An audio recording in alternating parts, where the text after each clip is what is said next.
மும்மொழி கொள்கை.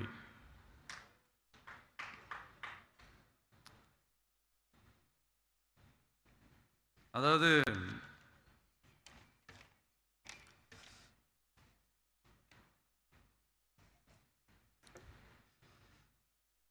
இதை இங்க செயல்படுத்தலைன்னா இந்த கல்விக்கான நிதியை நம்மளுடைய மாநில அரசுக்கு கொடுக்க மாட்டாங்களாம். இந்த எல்கேஜி யூகேஜி பசங்க சண்டை போட்டுப்பாங்க தெரியுமா, அந்த மாதிரி கொடுக்க வேண்டியது அவங்களோட கடமை, இங்கே இவங்க வாங்க வேண்டியது இவங்களுடைய உரிமை. ஆனால் இவங்க ரெண்டு பேரும் இங்கே எவ்வளோ சீரியஸாக ஒரு பிரச்சனை ஓடிட்டு இருக்கு. இவங்க ரெண்டு பேரும் அதாங்க நம்ம பாசிசமும் நம்ம பாயாசமும், அதான் நம்ம அரசியல் இனிமையும் கொள்கை இனிமையும். ரெண்டு பேரும் என்ன பண்ணுறாங்கன்னா, ரெண்டு பேரும் பேசி வச்சுக்கிட்டு இந்த செட்டிங்லாம் பண்ணி வச்சுக்கிட்டு மாற்றி மாற்றி சோஷியல் மீடியாவில் ஹேஷ்டாக் போட்டு விளையாட்டுருக்குறாங்க. நேற்று ரெண்டாம் ஆண்டு தோற்றுலாவில் பேசியிருக்காரு. எல்கேஜி யூகேஜி பசங்க மாதிரி இவங்க நிதியை பெறுறதுல சண்டை போடுறாங்க. அவங்க நிதியை கொடுக்கறது அவங்களுடைய கடமை, இவங்க வாங்குறது உரிமை அப்படிங்கும் போது இவங்க எல்கேஜி யூகேஜி சண்டை போடுறாங்க. இல்லை பொதுவாகவே நீங்கள் பார்த்தீங்கன்னா நீண்ட காலமே இந்த இந்திய ஒன்றியத்தை ஆளுகிற எந்த கட்சி ஆட்சியுமே இந்த தமிழ்நாடுனாவே அவங்களுக்கு அவ்வளோ ஒரு வெறுப்பு இருக்கும். நம்மளுடைய வளத்தை எடுத்துக்கிடுவாங்க, வரியை எடுத்துக்கிடுவாங்க, எல்லாத்தையும் எடுத்துக்கிடுவாங்க. ஆனால் நம்மளுக்கு நம்ம உரிமைன்னு வரும்போது அதை முற்றுமுழுதாக நிராகரிப்பாங்க. இவங்களில் காங்கிரஸ் ஆளுகிற காலத்தில் கூட பேரிடர் காலங்களில் நம்ம ரொம்ப தானே புயல், ஓகி புயல், இப்படி எத்தனையோ இதெல்லாம் நம்ம சிக்கி தவிச்சிருக்கோம்.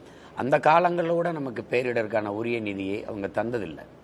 அப்போ அந்த மாதிரி இதில் நம்ம அப்படி இருக்கும்போது நம்மளுடைய வரி வருவாயை எடுத்துக்கொள்றதுல அவங்களுக்கு தொடர்ச்சியாக நம்ம எந்த தடையும் இல்லாமல் பங்களிப்பை செஞ்சுக்கிட்டு தான் இருக்கோம். அப்போ திட்டமிட்டு நிராகரிப்பாங்க. இப்போ உரிமையை, நதிநீர் உரிமை காவிரியிலேருந்து நமக்கு பெற்றுத்தரதில் கூட பார்த்தீங்கன்னா ஒன்று காங்கிரஸ் இல்லை பாரதிய ஜனதா, ரெண்டு தான் ஆளுதாங்க. ஒரு இந்திய இறையாண்மை, தேசிய ஒருமைப்பாடு இதையெல்லாம் பேசுகிற ஒரு கட்சி, தேச ஒற்றுமையை பேணுகிற கட்சி, அது பாதுகாக்கணும்னு நினைக்கிற கட்சின்னா அந்த இரண்டு மாநில மக்களுக்கும் பாதிப்பு இல்லாமல் உரிய நதி நீரை பங்கிட்டு கொடுக்கறதுக்கு முதன்மை அமைச்சரோ அல்லது நீர்வளத்துறை அமைச்சரோ உட்கார்ந்து அந்த மாநில முதல்வர்கிட்ட பேசி உரிய நீரை பங்கிட்டு கொடுக்கணும். உச்சநீதிமன்றம் தீர்ப்பு சொன்னபோது கூட ஏற்க மறுக்கிற அரசுக்கு இவங்க என்ன நடவடிக்கை எடுக்கிறாங்க? ஒன்றும் இல்லை. பிரதமர் பேசுகிறாரு, தண்ணிக்காக கூட்டணியில் இருக்கிற ரெண்டு கட்சிகளும் அடிச்சுக்கிறாங்கன்ற.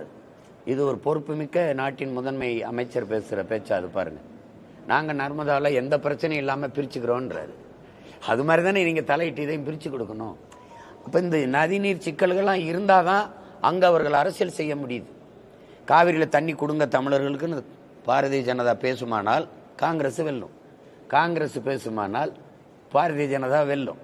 ஆனால் இங்கே இந்த கட்சி தலைவர்கள் இது எந்த உரிமைக்கும் பேச மாட்டாங்க. நம்ம வாழ்க்கையை பற்றி இவங்க கொல்லப்பட பாட்டோம், மீனவர் கைதோ மீனவர் படுகொலையோ எதுக்குமே. ஆனால் வாக்குக்கு மட்டும் வாசலில் நின்றுவாங்க. இது ஒரு கொடுமை தான். அது நீண்ட காலமாக நடக்குது. இப்போ இதை நான் என்ன நினைப்பேன்னா, இந்த அரசு தராதது. ஏன்னா அது இங்கே இந்த தமிழ்நாடு ஒரு பொருட்டாக நினைக்காது. அது கூட்டணி வச்சு இப்போ பீகாருக்கு அது முன்னுரிமை கொடுக்க காரணம் நிதிஷ்குமார் ஐயா தயவில் தான் ஆட்சி நடக்குது. ஆந்திராவுக்கு கொடுக்கும்னா அது ஐயா சந்திரபாபு நாயுடு தயவு தேவைப்படுது. இப்போ நம்ம அங்கே உங்களுக்கு ஒன்றும் இல்லை, அதனால அது வெறுப்பை காட்டுது. அதை நம்ம தமிழ் மக்கள் மனதில் வச்சுக்கிட்டு வஞ்சித்து தேர்தல் காலத்தில் வீழ்த்தணும்.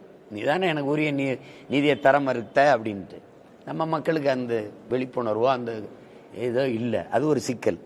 இவங்க இவ்வளோ பெரிய அதிகாரம், ஒரு மாநில அதிகாரம், 40 நாடாளுமன்ற உறுப்பினர் வச்சுருக்காங்க, இங்கே 39 வச்சுருக்கிறாங்க. புதுச்சேரியில இவங்க உறுப்பினர் தான். அப்படி இருக்கும்போது இவங்க சண்டையிட்டு வாங்காமல் இங்கே எங்களுக்கு நீதி தரலைன்னு புலம்பிக்கிட்டு இருக்கிறதுக்கு ஒரு அதிகாரம் இருக்கு சொல்லுங்க. அது என்ன முடிவெடுத்தாலும் மக்கள் அவர் கூட நிற்க போகிறாங்க. நாங்கள் எங்கள் மாநில வரியை உனக்கு தர முடியாது, இல்லைதானே? வெள்ளைக்காரங்காலத்தில் தான் வரி கூடாத இயக்கம் நடத்த முடியுமா என்ன? நீ எனக்கு உரிய நிதி, நாங்கள் இதுக்காக போராடி சுதந்திரம் பெற்றோம், நாங்கள் தூக்கில் தொங்கினோம், சிறைப்பட்டோம், செக்கிழுத்தோம், மிதிப்பட்டு எங்கள் முன்னோர்கள் இவ்வளவு ரத்தம் சிந்தி போராடியது உனக்கிட்ட அடிமையா இருக்குதானே? அதை சண்டை போடணும் இவங்க போட மாட்டாங்க. அதைத்தான் அவர் தம்பி சொல்றார், சிறுபிள்ளைய சண்டை மாதிரி இருக்குதுன்னு சொல்றாரு.